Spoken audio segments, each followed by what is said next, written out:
Good day, viewers. Welcome back to English Club News. I am Akila. And I, Agnia, will accompany you all to listen to the latest and the hottest news around the world.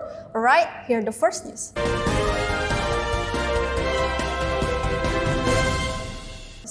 The number of people who have been vaccinated in Indonesia has crossed the 70 million mark on Thursday, September 9, 2021. To be precise, 70.3 million residents have received the first dose of injection. Of that number, a total of 40.3 million people received the second dose of vaccination. The recipients of the third dose of vaccination, or booster, have reached 746,268 people. Data from the COVID-19 Handling Task Force shows, in the past day, there were an additional 1,128,021 residents who were vaccinated with the first dose. For recipients of the second dose of injection, there was an increase of 641,249 8,931 people. Meanwhile, the number of participants for the third vaccination increased by 8,931 people. In my opinion, this is good news for us as students. Because of the increase in vaccination in Indonesia, we can go to face-to-face schools. Let's move to the next news. The DKI Education Office estimates that on September 27, 2021, there will be 1,500 schools that carry out limited face-to-face schools. This means that there will be 890 additional schools outside of 910 schools that have held limited face-to-face schools since August 30, 2021. The schedule is subject to change, said head of the Public Relations Subdivision for Interinstitutional Cooperation of DKI Jakarta Education Office, Taga Rajaga. Currently, 890 schools are undergoing training. The appointment of 1,500 schools was after attending the Education Office training. Previously, Deputy Governor of DKI Riza Patria hoped that by mid-September 2021, around 1,500 schools would be able to attend limited face-to-face schools. He hopes that by January 2022, all schools in Jakarta will be able to learn face-to-face.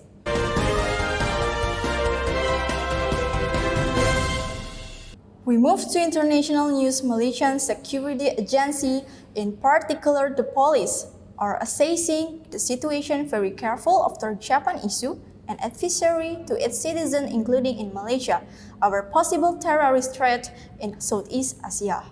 The Malaysian Foreign Ministry, in a statement on Monday, said it had communicated the advisory issued by the Japanese Foreign Affairs Ministry of a possible threat in the region with the relevant Malaysian authorities. And the respect of the advisory, Wisma Putra has also instructed the Malaysian embassy in Tokyo to be a close communication with the Japanese Foreign Affairs Ministry. According to media reports, Japanese Foreign Affairs Ministry had issued an advisory to all of its citizens in Indonesia, the Philippines, Singapore, Malaysia, Thailand, and Myanmar to stay away from religious facilities and other crowded areas.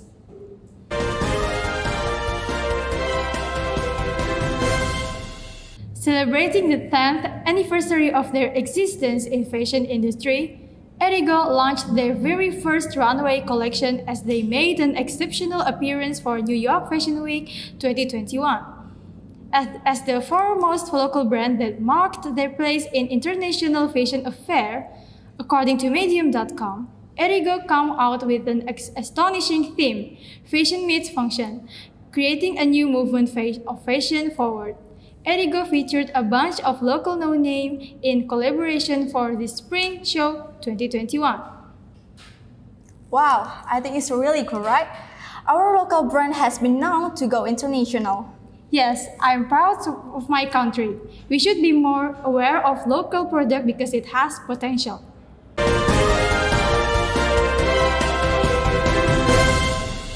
And now we move to news from entertainment industry, affectionately referred to as fashion's biggest night out. The Met Gala 2021 is fundraising benefit for the Metropolitan Museum of Art in New York City. The Met Gala 2021 is surely one of the biggest events this year. Many people put their expectation towards it. From YouTube phenoms to Olympians, pop stars to politicians, the hundreds of celebrities who arrived this evening interpreted the theme of America independence. With varying degrees of literalism, celebrities such as Billie Eilish, Olivia Rodrigo, Madison Beer, Kendall Jenner, and many more absolutely slayed the red carpet.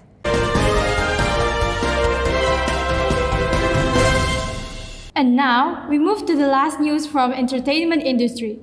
Marvel and Disney's Shang-Chi and the Legend of the Ten Rings earned $2,448 million on Monday, an understandable 87% drop from its previous Monday, which was a jaw-dropping $90.4 million Labor Day gross. According to Forbes, it has earned $3.2 million yesterday, a decent 31% jump from Monday.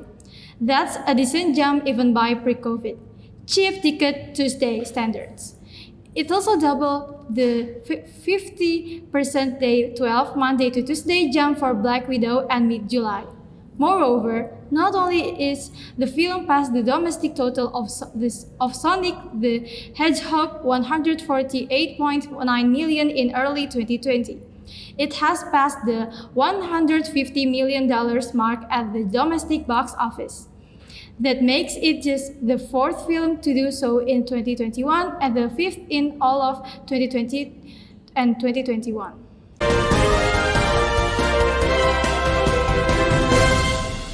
A Marvel film quickly topping the box office isn't surprising, but Shang-Chi's consistent viewership is noteworthy. Its persistence indicates the importance of an attentiveness to innovation that's often clear to artists but neglected by risk-averse studios. The film is creatively gratifying for audience enough to full positive, steady word of mouth support. Moviegoers may be drawn to franchise, but they still want their stories to be fresh. Shang-Chi, without including a single pioneering Avenger in its main case, confidently introduced its viewers to a new asset-lead character and a new corner of the Marvel Universe in the first project in the franchise, Phase 4. The collection of post-Infinity Saga stories, including the Disney Plus show and Black Widow, to feel truly original.